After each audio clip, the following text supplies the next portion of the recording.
Good morning students, welcome to SRPS online classes. सुप्रभातम, नमो नमः।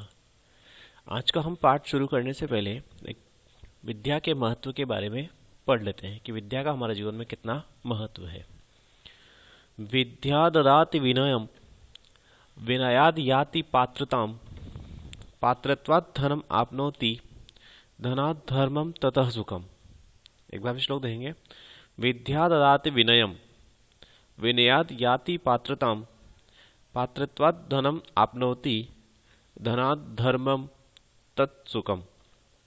अर्थात ज्ञान विनम्रता प्रदान करता है, यानी ज्ञान से हमें विनम्रता आती है, विनम्रता से योग्यता, और विनम्रता से हमें योग्यता प्राप्त होती है, और योग्यता से धन प्राप्त होता है, और हमारी जो योग्यता होती है, हमारी जो एबिलिटी होती है, उससे हमें धन की प्राप्ति होती है। और जिससे व्यक्ति धर्म के कार्य करता है और सुखी रहता है, उस धन से व्यक्ति धर्म के कार्य करता है, अच्छे अच्छे कार्य करता है और अपने जीवन में सुखी रहता है।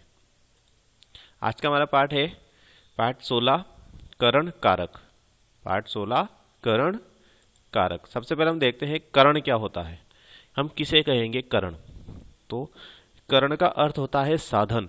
करण का अर्थ होता है साधन, यानी कर्ता कार्य को पूरा करने में जिसकी सबसे अधिक सहायता लेता है वही करण होता है। यानी कर्ता अपने कार्य को पूरा करने के लिए जिस भी साधन की सहायता ले रहा है, जिस भी साधन की सहायता से वह अपना कार्य पूरा कर रहा है, वह साधन करण कारक कहलाता है।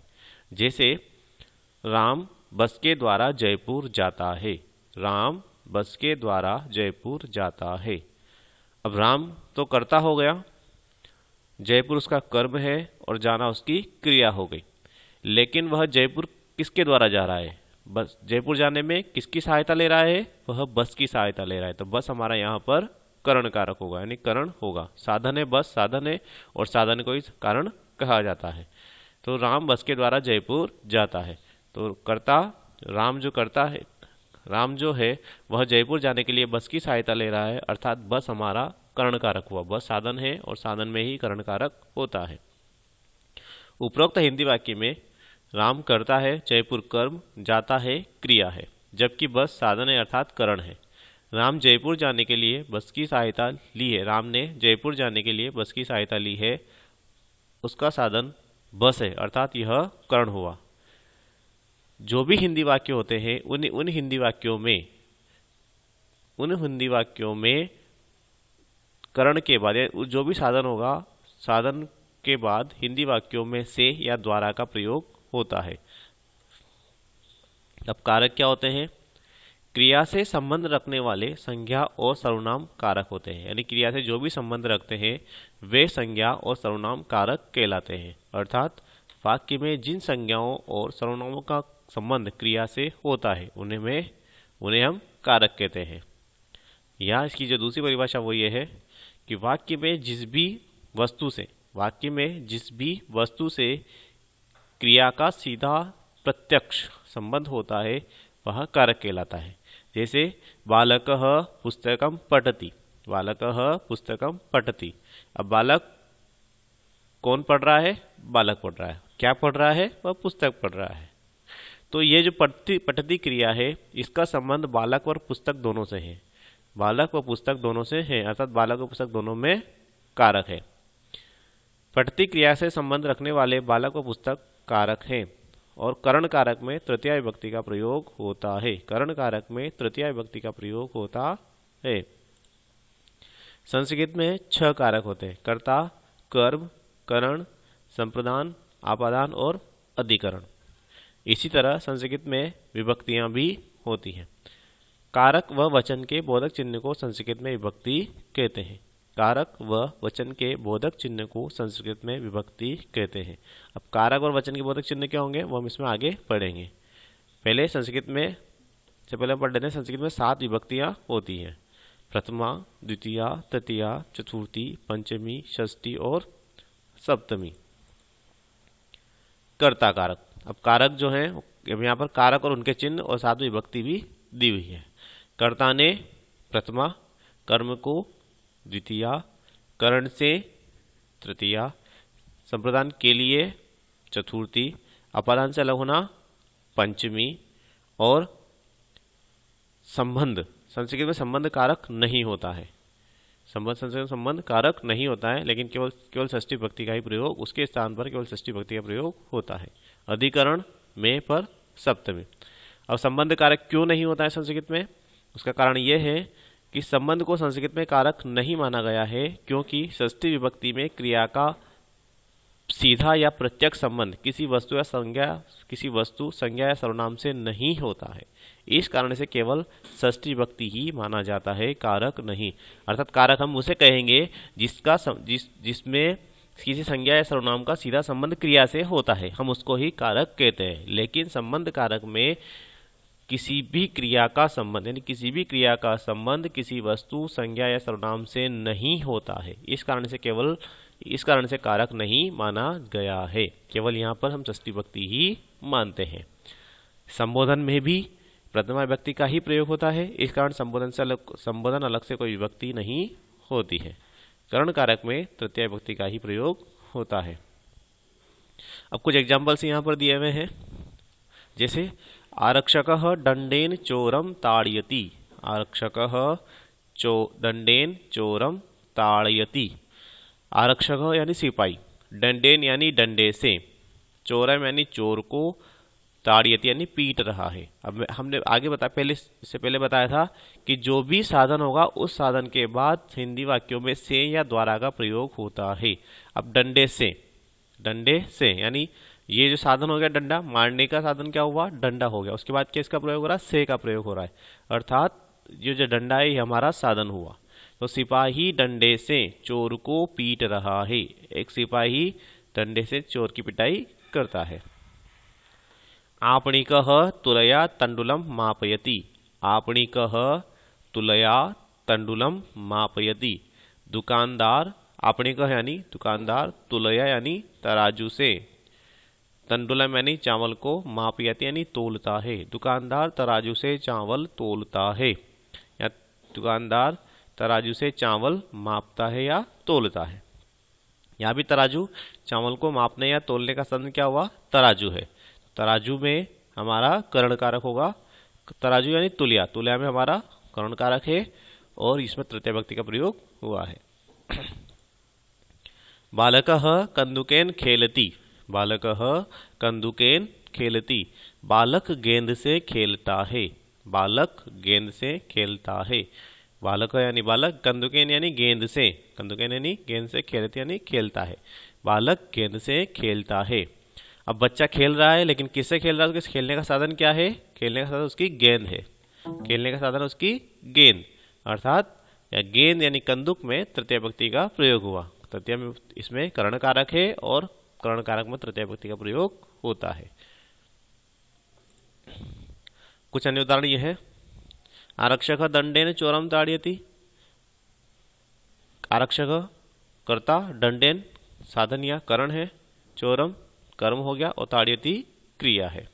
इसी तरह आपणिकः तुलया तंडुलम मापयति। आपणिकः कर्ता, तुलया साधन या करण, तंडुलम कर्म और मापयति क्रिया हो गया। बालकः कंदुकेन खेलति। बालकः कर्ता, कंदुकेन यानी खेलने का साधन क्या हुआ? उसकी गेंद, तो वो साधन या करण हुआ, खेलति उसकी क्रिया हो गई। अन्य उदाहरण है आगे, सा मालाभ्याम गणेशम पूजयति।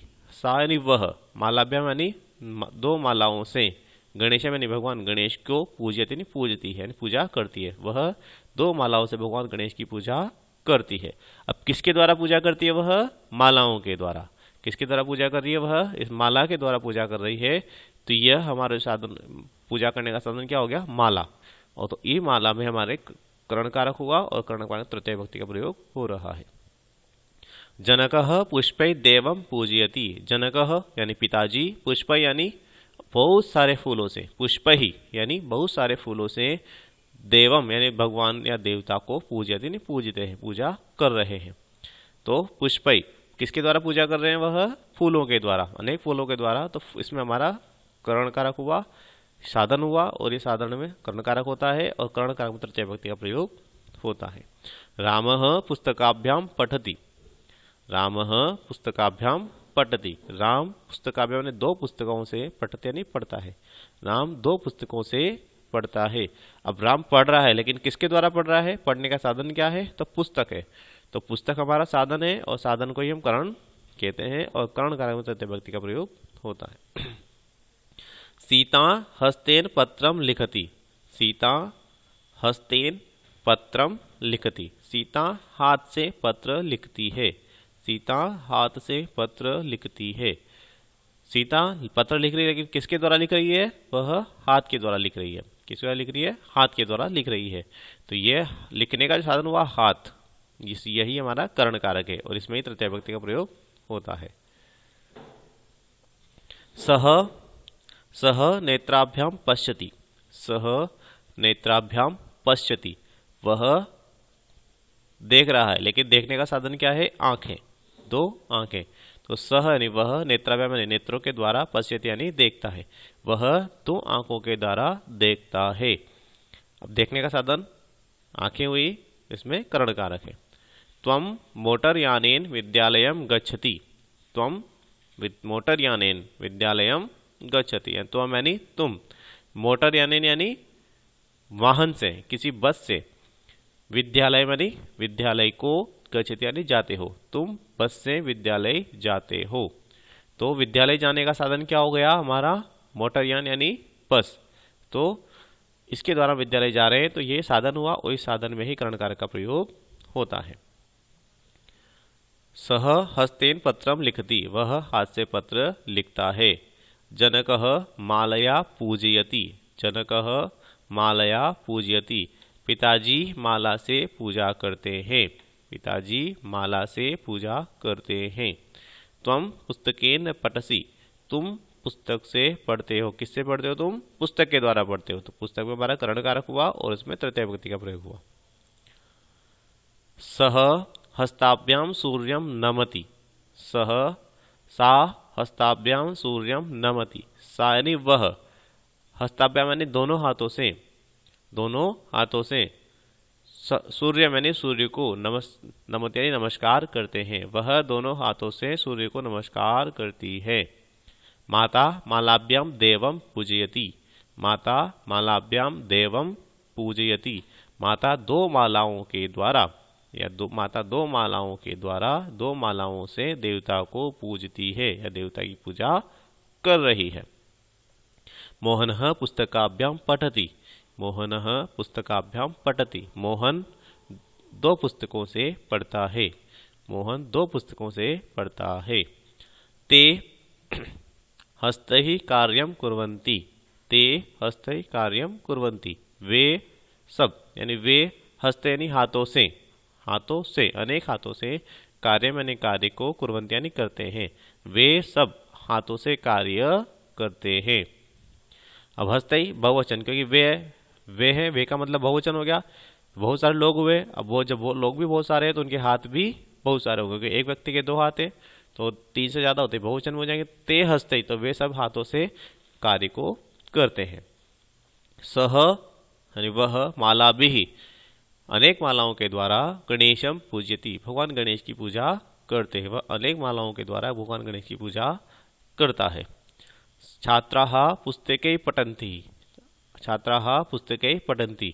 अनेक छात्र छात्राएं पुस्तक से पढ़ते हैं। अनेक छात्र छात्राएं अनेक पुस्तकों से पढ़ते हैं।